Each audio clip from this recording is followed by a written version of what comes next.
Hi everyone, welcome back to my channel. My name is Ksenia and haven't yet wrapped up my 2025 reading. Now it's finally the time. Today we're going to talk about the 10 best books that I've read in 2025. I'll reveal my just absolute best, my absolute favorite in the end. I read 38 books, and for my life and where I am right now, this is quite good, and considering how painful, bumpy, and tricky 2025 was for me, the thing that I'm most content with is my reading and the books I read. I read really good books. I changed my reading habits. I do not take the order of the books personally because it doesn't really matter to me. I just rank them mostly chronologically, mostly how I was feeling at the moment I was writing the script for this video. All of these books were really good. Thank you for turning this video on, and let's begin.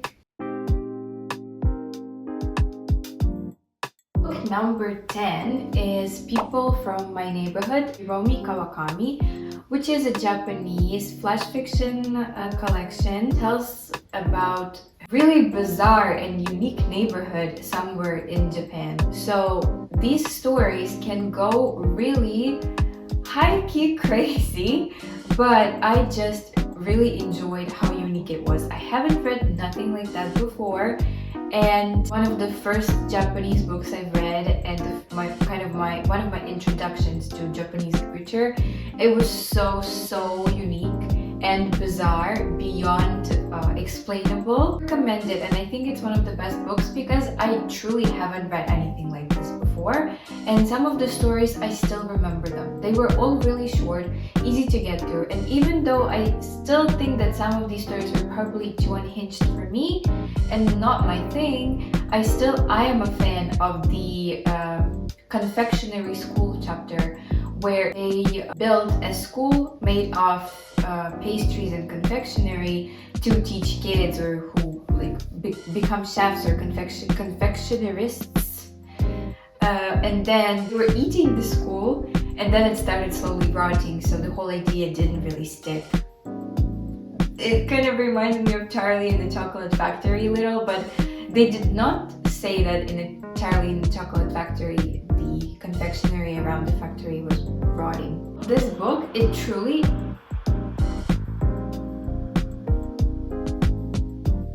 This book really expands your imagination. You thought you couldn't imagine something more, you'll be able to after reading this book. I mean, at least with my level of imagination and how really creative I can get, I saw these pictures really vividly, and all of these chapters, they were really I do not know what the author had to go through, I don't know, drink, eat, and experience to create these stories. I just remembered the story about the time they lost gravity, and everybody got an alert on their phones so that they won't have gravity from this time to this time, and they were just floating around in the air after going back home after school. This was so funny, to be honest. Number 9 is my absolutely favorite discovery of the year in terms of authors, because it was the first time I've read Liang. I know that I've mentioned Liang so much on this channel. I have a video about her books, and I honestly, truly wish I had Liang's books when I was around 14-13 years old. Her young adult romance books are just my absolute favorite. And I forgot to mention the book that I was going to talk about. The book I ranked number 9 in my rating is This Time It's Real, a rom-com about a girl who writes an essay about a breathtaking love story that she has for an assignment she's late to, but she invents the love story. It doesn't exist, and then the love story goes viral online, and people believe that she does have such love story in her life, and she decides that the best way to get over this situation is to find a fake boyfriend in her school and just play along the rumors. And the fake boyfriend is a famous teen actor and a crush for most girls' cast song.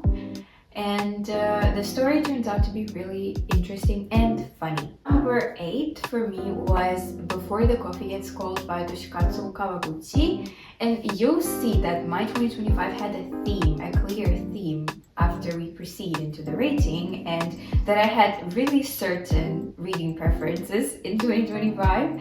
But Before the Coffee Gets Cold is just a really magical and heart-wrenching story that I also picked for my August book club for my English learners. I already mentioned my book club, but basically we read to learn English, and the part of the reason I picked this book is because my book club really enjoyed the book, and I had a lot of people attend. Just really have these really warm memories about preparing for the club and hosting it, so I was just really grateful that this book gave me this experience. And plot-wise, story-wise, this was pretty original. We read about four women who go back in time or just travel in time for a brief moment in this really mysterious and hidden in an alley coffee shop in Tokyo, just to resolve something or get closure for something. And all of the stories are so emotional, and I cried probably half the time I was reading the book.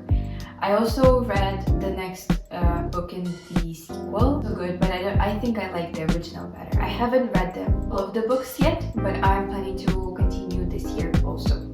I feel like I'm talking too fast. Am I talking too fast? I don't know. Book number 7 is Cultish by Amanda Montell. So this is a surprise, right? This is a non-fiction book, and I don't really read many of those, though this year I really want to expand my non-fiction reading list. Cultish is basically a book that combines that is in my interests. I love languages. I'm learning multiple languages, and this book tells us about the languages of cults, how cults lure people in with their language. This was such an interesting research and pretty niche, because I also always wondered how different people get lured into cults and stay there. I think it's a topic all of us wondered after reading really disturbing news or finding out disturbing stories. And here, Amanda Montell just analyzes how language is a crucial part of, independent of whether this is an extreme cult or something like an MML, multi-level marketing. MLM, sorry, I forgot. I found out so much about cult and kind of cult-ish groups that exist, because I didn't really know much about this topic before reading this book, and now I truly see some things differently. And I think this book is on here because, first of all, it was one of the first non-fiction books that I read and truly enjoyed. Though there were some things that I didn't like within the book, I would like to focus on the fact that the research and the takeaways you get from the book really are amazing. And I feel if you wanna try something new in 2026, you should try reading Cultish. I also want to read some more books by Amanda Montell, hoping to get to them in 2026 also. Number 6 is Convenience Store by the Sea, Sonoko Machida. Have you guys guessed the theme of the year already? Because we've been through 3 Japanese books. Is it enough of a hint that I discovered Japanese literature this year and it was kind of my hyperfixation? We focus on healing fiction and magical fiction, but I mean, I was mesmerized. And Convenience Store by the Sea was my vacation pick, so this is also part of the reason why I picked it. Not only the story, but the fact that I got to read it near the sea, which I dreamed about after having such stressful exams and just finishing high school. I was so stressed and burned out that all I dreamed about was just lie on a beach or beside a pool. Like, I like reading with the sounds of water coming from anywhere and just read a book. This came true with Convenience Store by the Sea, and I enjoyed all of these stories because they were so cozy and they gripped you, but they did not hook you emotionally so much that you had to concentrate a lot or really focus. You could relax with this book, and I'm grateful for the feeling this book gave me in terms of just feeling really unwinding and helping me enjoy my vacation and just beginning of summer. The story is about a convenience store called Tenderness in an apartment complex in a small town. And it tells us 6 stories about both the employees and the customers of the convenience store. They were sometimes really quirky, but really cute. They were all really, really cute. And I loved each and every one of them. I think everybody who tries reading this book will find one story that will definitely resonate with them. Because the book explores different groups of people, different worries, different troubles, and it's really interesting and human. When you read it, you feel really immersed in the stories. The 5th book is another story by Liang, If You Could See the Sun. So this is a story about Alice, who attends this really prestigious private Beijing school, and she's there on a scholarship. She's not from a wealthy background, and she's a high achiever. So she has a lot to go through mentally. She's fighting battles in the school for her place and in her mind for sanity, I guess.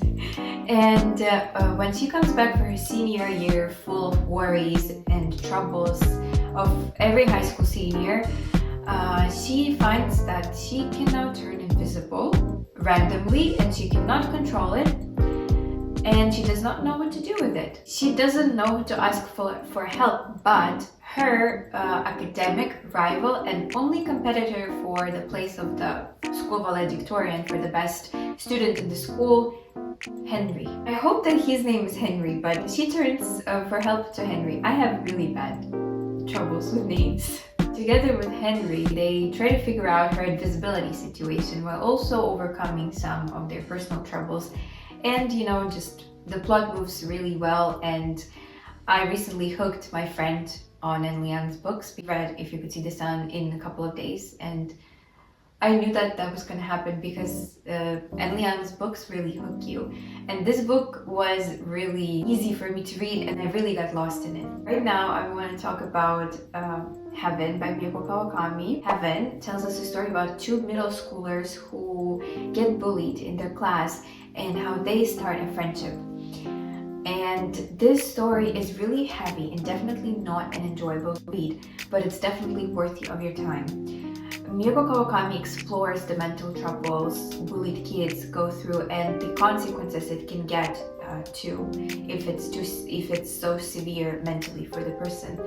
I truly was impressed by this novel. It was so disturbing and it really was cruel. It does get you thinking a lot and reflecting on school, on just the pressure some environments can put on you and how severe they can be, and just exploring the fates of these 2 kids was truly on one side interesting, but on the other it was just really heart-wrenching to read. Now, what you're looking for is in the library is my 3rd best book of the year by Michiko Ayoma, and this is another Japanese book. This is a healing fiction story about a community center library where one really quirky librarian can find a perfect book for every person. Reader, non-reader, doesn't matter. I really love this book. I think it was my 2nd Japanese book that I read this year, and it was also the book with which I opened up my book club, and I just had really warm memories about it. I was so worried, and I didn't know if people were gonna like the book, but it was fine, and I just love that this book was there when I was opening up my book club. The stories that it told, especially the story about a mother on maternity leave who lost her career and how she's trying to navigate family and career. I think this book is really light, but also really, really cozy. I love when books explore books. Let's move into the 2nd best book of the year for me, and it was Unearthed Her Briefly Gorgeous by Vuong. And I honestly just am mesmerized by this book still. I loved the writing. Vuong is a poet originally, so it reads really clearly that he has some experience with poetry because the lyricism of his writing is just breathtaking. Trace the life of a Vietnamese immigrant in the States, how a boy writes letters to his mom who can't read. And in these letters, he fully expresses himself, how he felt, his life story, and it was really emotional and thought-provoking. There were a lot of topics and themes that Vuong explored in the book that just really, I thought about them after reading, and it really was so smart and made you evaluate. For example, for me, it made me reevaluate a lot of things, and just reading it was a whole new experience. I think I read it in like 2 days, even though at first I wasn't even sure I was gonna like it, and I was a little bit conflicted in the beginning, but I just really couldn't stop reading. No matter these conflicted feelings, I couldn't stop turning the pages, and I applaud Ocean Vuong and his writing style and how he approached writing such a story. I just absolutely recommend reading it. It was a brilliant book. And now we finally got to the best book of the year, and I honestly don't think I'll be able to ever shut up about it because I love it. And for me, I bet you haven't heard about it. And it is The Disaster Tourist by Ko-Eun. I mentioned it a lot. I filmed reviews. I wrote reviews on it, and I absolutely love it. So this is a story about a disaster travel agency worker who organizes trips to areas that are disastrous for some reason, climate, wars, any sort of fortune that could have happened. They organize trips to these areas, and after sexual harassment incidents, this girl worker who worked there for over 10 years is threatened to have to leave her job. But before anything like this happens, her boss sends her to a paid vacation, which is a business trip, to one of their almost canceled packages, something that they're planning to cancel for her to evaluate. So she gets to experience the disaster travels herself. She goes to Mui in Vietnam, which is an island where in the 60s or 70s a huge massacre happened. And I won't tell you more because this book really deserves for you to read it, but I loved how ironically and satirically this book explored themes like capitalism, climate change, and really made me view tourism from a new perspective, because before reading this book I didn't really think that much. I travel a lot myself, I love traveling, I love getting to know new cultures, but after reading this book you realize some things about tourism and some kinds of tourists that I, for example, didn't realize before. I am from Ukraine, and you know, my country can also be classified as a disaster place for a tour from this agency. And you know, after realizing that, you kind of view some things pretty differently. And I view some tourists who come to my country right now also a little differently. Not all, but some. And just the way this book approaches capitalism also cannot say nothing about this. It truly is really satirical, but so real, how people will go to such lengths for such trivial things, and all of these attractions and everything is so ridden with money, and it can all be traced back to big corporations. And in this story it was also well explored, even though for me it lay flat a little in the middle. I'm glad I stuck it out till the end because it was so good. I loved the ending. The ending was something I did not expect, and I was just truly mesmerized after finishing it. And it's really nothing for me to say that I recommend it, because I really truly hope that somebody who heard about that book from me will grab it and enjoy it as much as I did, because I really thought a lot about it. And I'm just really excited to share it with you every time. Thank you so much for sticking till the end, and overall I'm so glad that I read these books and every book in 2025. There were so many good books. I really changed my reading habits and refocused my attention and tried to read diversely, and I'm going to continue that trend in 2026, I want to read as much as I can, explore different genres, explore different authors and cultures. And if you have any recommendations that you think I would like, you can drop them in the comments. I would be grateful.